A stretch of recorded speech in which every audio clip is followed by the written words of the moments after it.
All right, welcome to a New Year's edition of the WARR Media Bears pregame. It's week 17, and with two games left on the season, the 3-12 Bears will take on the division rival Detroit Lions, who are 7-8. I'm Saul Rodriguez. I'm here with my WARR colleagues Ryan Bukovetsky and Joe Tanksley. How's it going, guys? How was your holiday? It's Christmas. I did it solo. What, Joe? Can you give me a little preview? What was Christmas like? I want to know is for you too, Saul, because I was out here. Mm. I got this fat pig, this English bulldog, and me and him were just solo out in these streets out here in Vegas. So Christmas, this Christmas was the first year that my wife and I were able to host everybody at our home for Christmas. Typically in the past, we would have to go to my parents' house and then go to her parents' house. So, this year was the first year that everybody was going to come to our house. But Oh, my niece really and quick, Joe. Really Mhm. quick. I gotta ask a question because I feel like this is a very depends on what side of the aisle you're on. Did you enjoy everybody coming to the house because you didn't have to go anywhere, or did you hate it because it's too much cleanup and preparation and everything kind of beforehand, afterhand? You know what? I would say I am more so I would say that I enjoyed people coming to my house because Yeah. I don't Yeah. have to go anywhere. I don't have to Yes. travel. There we go, Joe. Uh, I knew it. Yeah. I knew um, it, my man. I don't have to travel. I can have as much libation as I want. Yes. Um, you Yes. know, and so that was that. But it was kind of bittersweet because my in-laws were able to come, but my family wasn't able to come because my niece got COVID, so they Oh, were quarantining, so they didn't make it. So that was kind of a bummer. yeah. But everybody's fine. Niece tested negative a few days ago, so Awesome. everyone's healthy now. But they weren't able to make it on Christmas, so we'll kind of have to do a do-over with that. But for the most part, we had a great time. The kids had fun. We did the elf on the shelf. I was glad to see those elves leave. Uh, Don't uh, even get me started on the elf on the shelf. I can't stand that. yeah, I'm not the creative mastermind behind it, so I was even like, what is going on? so, uh, but kids enjoyed it, and that was fun. So it was a pretty good experience Saul, what this about year. you? I'm just curious. What's the Christmas scene like? Oh yeah, so for Saturday, we celebrate both Christmas Eve and Christmas. So Christmas Eve, with the Bears game, hit up that first, and then was able to get home. And they weren't doing anything until at night, which is we do like a Secret Oh, there you Santa. go. There Yeah, you we do a go. Secret Santa at night, with my family at our house. And then on Sunday we go to my brother's house, and have the kids because he's got three kids, so they do all the Santa opening presents and all that stuff. But it's I mean it's fun but super chaotic. I mean just so much going on, and I mean yeah, and it's kind of like what Joe was saying. All the kids had a good time. It's like it's what it's all about once you get older, right? It's like as long as the kids have fun, then Hmm. and for me, all I worry about is the food, right? It's like as long as if we got the food, they got the snacks, the cookies. That's all Mm, I'm worried. I mm, got them. mm. I'm usually like I'll put on like a movie or something. Like if nobody's taking care of the movie, or put on. I was watching NBA basketball with my niece who's just a few months old, so I was teaching. Yeah, I was like, gotta teach them young, gotta start them young, like Hmm. about the Christmas traditions. So I By the did way, that, did but y'all see the numbers that NBA did versus NFL for that Sunday? I Oof. did not know. Basically, NFL, the lowest they got was 17 million viewers. The highest the NBA got was Bucks Celtics at like 6 million. Oh my God. I know, I right? mean, Utter it, domination.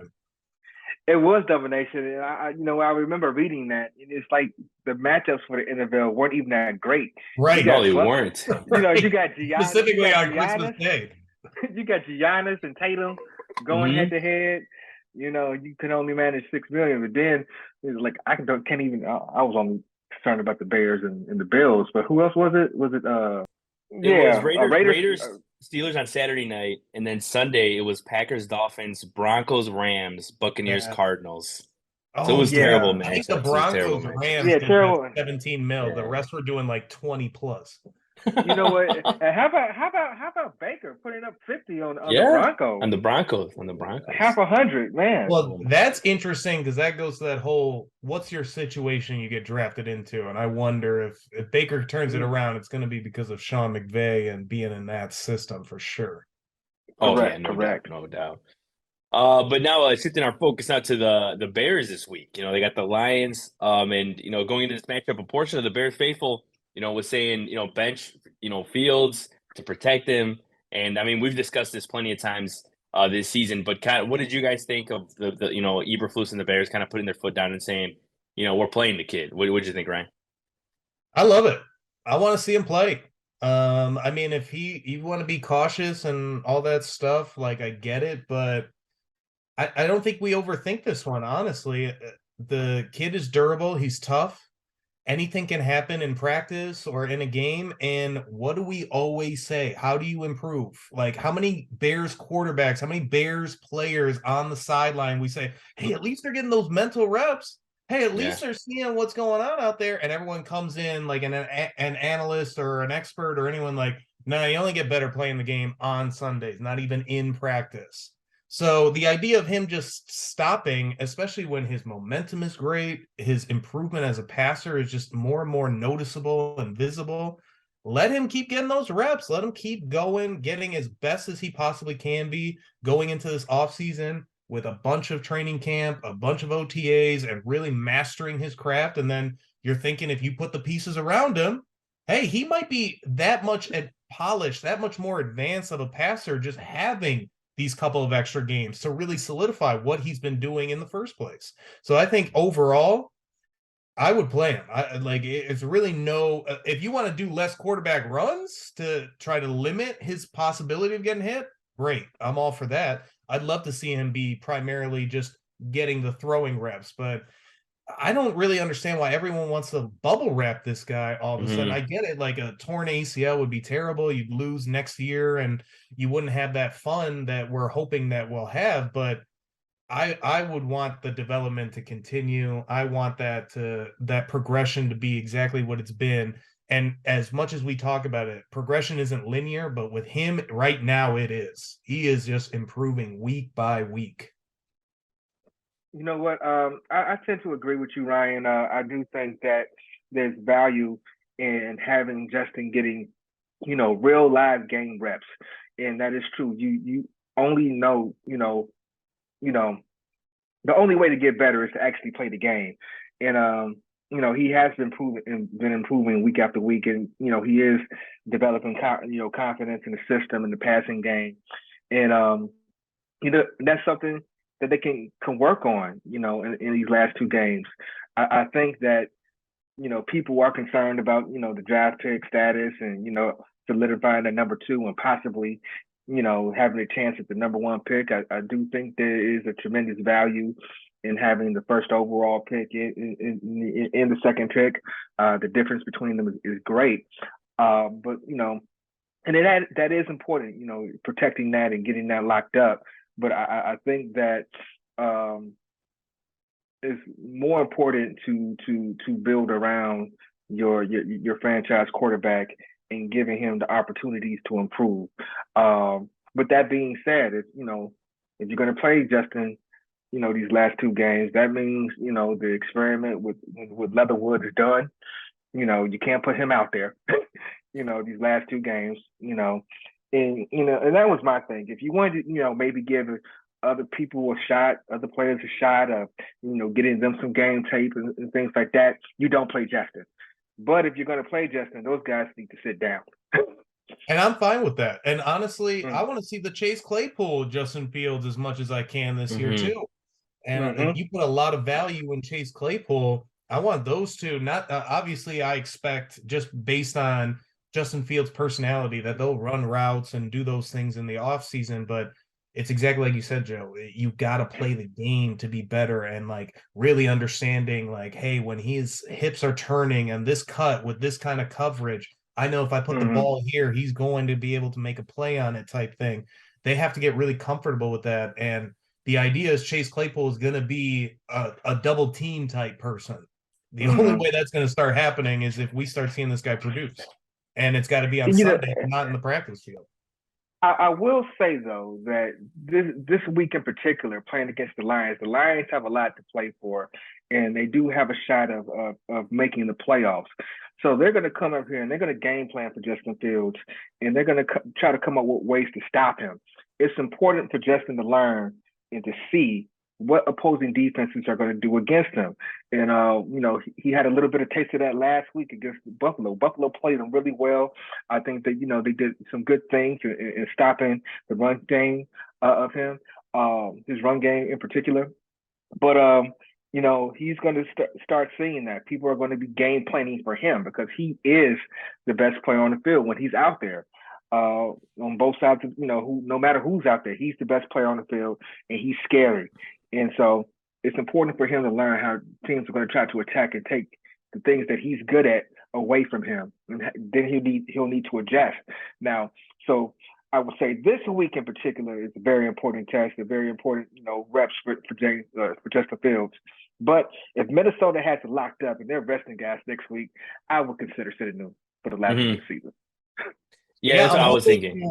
I'm hoping that Vikings game matters because I think there's a good chance the Bears get that first pick if that Vikings game matters because I think Houston's going to beat Indy that last game of the season. Yeah, I was going to say because they need if the Texans win, we clinch that number 1 seed. So as long as we lose 2, and then all that matters. The last 2 matches for the Bears, and then we can start the Bryce Young sweepstakes. Who needs a franchise quarterback? Come on down, the first pick's available for whoever highest bidder. I know, right? Yeah, 100%. Another thing though is I was going to say, going in another thing that people were talking about heading into this matchup was just how bad the run defense is for the Lions. But I mean, you could just say that about their whole defense is bad, both of these teams. But just in particular, the Lions. Especially with just what the Bears did, even though they lost 31-30 in their last matchup. Who do you guys think is going to have a bigger game? Do you guys think it's going to be Montgomery, or do you think Fields bounces back? I mean, Montgomery, he's had 4.3 yards per carry, and he's averaged 4.3 yards per carry in 3 of his last 4 games. And of course, Fields, obviously, with the game he had last week, I feel like he's kind of waiting to, get it back on the field and make some noise. What do you guys think? What do you think, Joe? You know what? I think that I expect a big game from the both of them. They've had to deal with the elements the last couple of weeks, and they're going to be inside and warm in Detroit. And I think that's going to be good for those players to kind of loosen up a little bit and really get downhill on that fast surface. And that fast surface is going to be tremendous.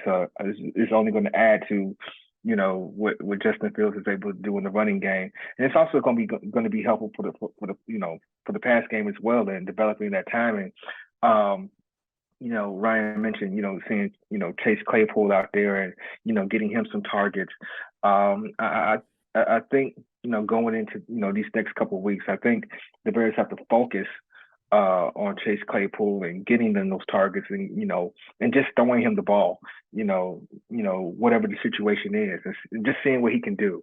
So yeah, I expect to see maybe not necessarily a big rushing game for Justin Fields, but a bigger passing game, I would say.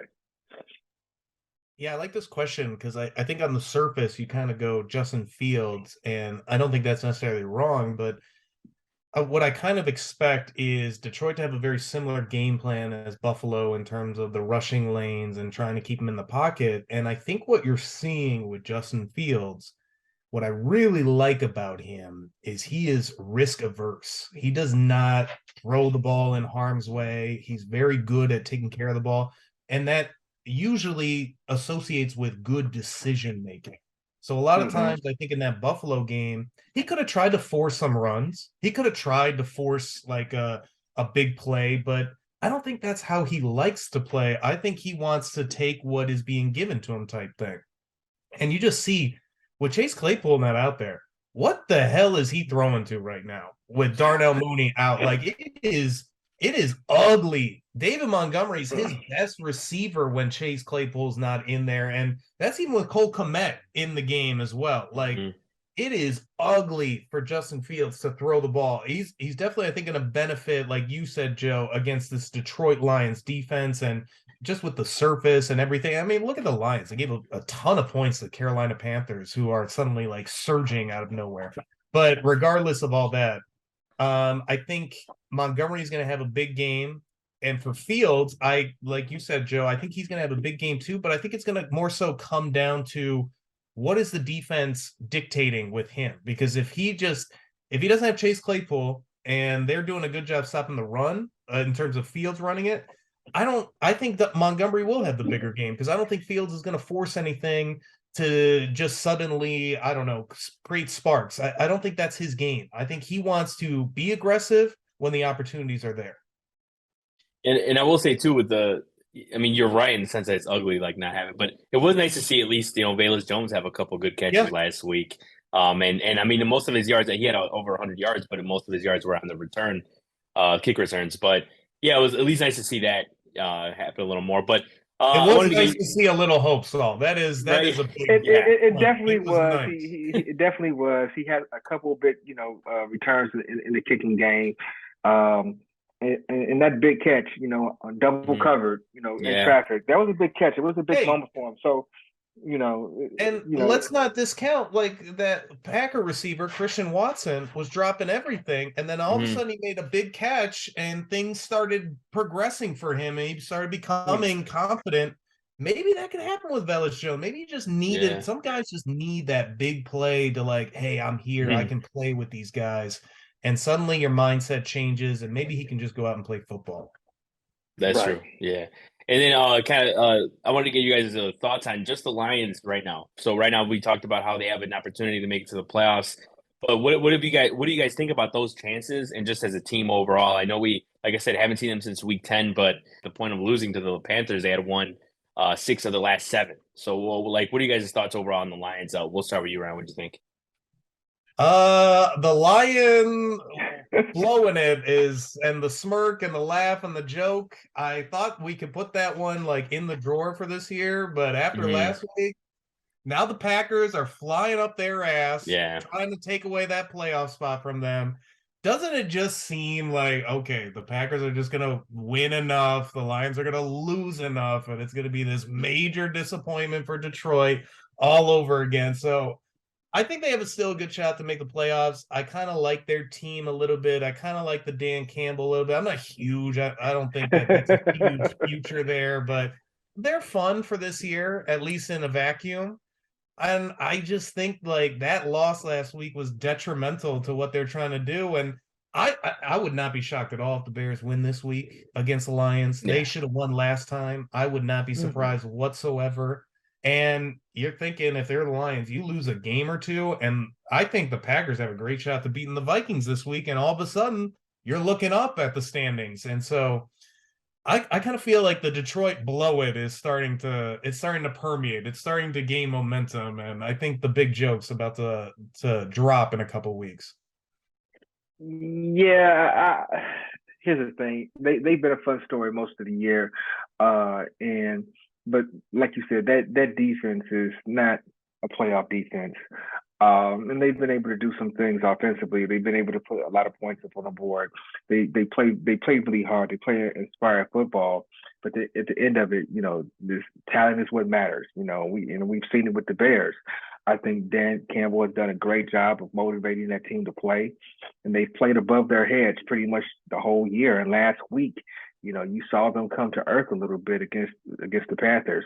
And I think a little bit of that is going to happen again this week. I think I really feel like the Bears have the edge in coaching.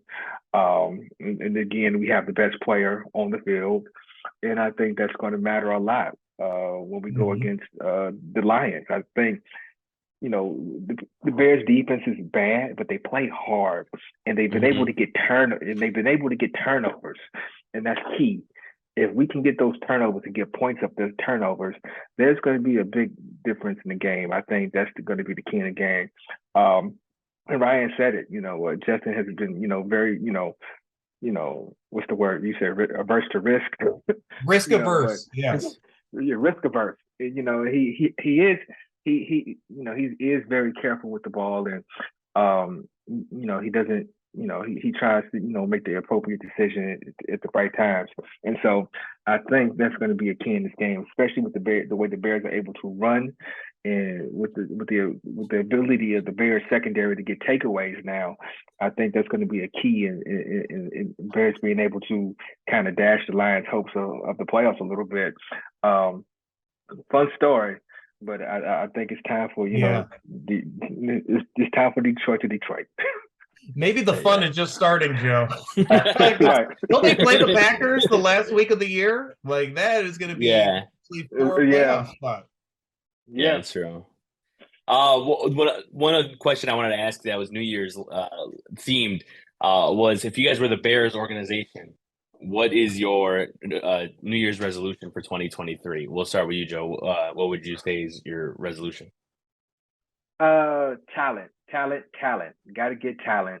And there's a lot of people that are saying that this is a 2-3 year rebuild. But you get a few talented players in there, and things start to change a little bit. Like how many games did the Bears lose by one score? Mm-hmm. That first, like you mentioned, the game against Detroit was what 31-30. Yeah. If you had a 14-point lead in the fourth quarter. Yep. Right. So you get an edge rusher, a closer. So you get a closer on defense. Then you get a real target on offense, and then a lot of those one score games turn into victories. And when you look back at the season, there's a lot of victories the Bears could have easily had they had a little bit more talent. I think the coaching staff was able to get what they could from this roster, and they played really competitive, inspired football. And if you just give them a little bit of more talent, now you're where Detroit is, with an opportunity to make the playoffs, possibly. So I think the resolution and the goal has to get talent by any means necessary. Yeah, I like that. I'm going to kind of leech off what we were talking about pre-show with the new president. I think nailing that hire is a big resolution for me, like going for the Bears. So far, their hirings are working. Ryan Poles and the front office is working. Matt Eberflus and the coaching staff is working. And I know, let's not go crazy, obviously, but when you just even compare it with Matt Nagy, he had talent. He didn't have a roster that was just talentless. And this team plays smarter, harder, and better than a lot of those Nagy team years. And we saw it like, hey, Mitch, I want a quarterback that can just read from the pocket and do everything. If you can't do that, well, guess what? That's all we're calling. And like that kind of stupidity was just ringing through the halls of Hallis Hall. And so getting kind of like the hiring to at least work right now where the plan is making sense, what they're doing is making sense. I think you need to keep going with that momentum, get this hire, because the president, I don't know exactly how the breakdown is going to be, but I think in their mind, the GM would be the head of football operations and the president's kind of overseeing everything. Well, they got the stadium deal. Like you said, Joe, fundamentally finding talent consistently. I think I heard this. They haven't had 3 consecutive winning seasons since the 80s. Like that's a thing where the president has to overarching make sure that the ship or everything is moving the way that it should be, having that correct overseer, because I don't trust George as the overseer of what's going on with football operations, especially when him and Ted Phillips were quoting, hey, that 6-game losing streak, we didn't like fall apart completely. So everybody should keep their jobs. Like that's the crap we need to get rid of. That's the crap the standard you need to completely erase. And I think like at least for now, the momentum is building for them. So nailing this presidential hire, I think has that trickle down effect of the talent you're talking about, Joe, or just the structure organizationally to be prepared to acquire talent versus like always having to come up with an individual plan all the time because we're basically flying off the seat of our ass. Yeah, no, and that's both of your guys is kind of mixed into kind of what I'm talking about is in the sense of for me it was more of less talking, more doing for the Bears organization, right? It's more like less of we're going to build around Justin Fields and I want to see it now in 2023, right? At least going into that direction. Like we talked about it before that, and we know that they can't do everything in one off season, right? But if they can start kind of getting that ball rolling and kind of no more of that like just all strategy. Like no, I want to see Ryan Poles get down to it and put some pieces in there. I know won't be easy, but taking some risks or getting on some guys that are out there, I want to see that. And the one last thing I wanted to ask you guys is, as we're running out of time here, but what do you guys think the over under on this game is 52 and a half? You guys think they hit this or no? What do you think, Joe? I think they can hit it. Ooh! I mean, the last barn burner on Sunday. Last week the last time they played, they put up 60 points, 61 points. So yeah. They can do that. Yeah. I don't know why. I'm feeling the under. I feel Okay. like Jared Goff isn't playing as well. Justin Fields doesn't have enough around him. I think it might be a little bit sloppier of a game. I kind of see this one being under a little bit, but Joe, you bring up a lot of good points, especially that turf. I'm just thinking like that could turn into a track meet real quick as well. That's true. That is true. But that is a good place to wrap things up for this week's edition of the WARR Media Bears pregame. I want to thank Ryan Bukovetsky for joining me and Joe Tanksley as well. We'll see you guys next week. Enjoy the game and Happy New Year. Happy New Year, fellas. Always appreciate it.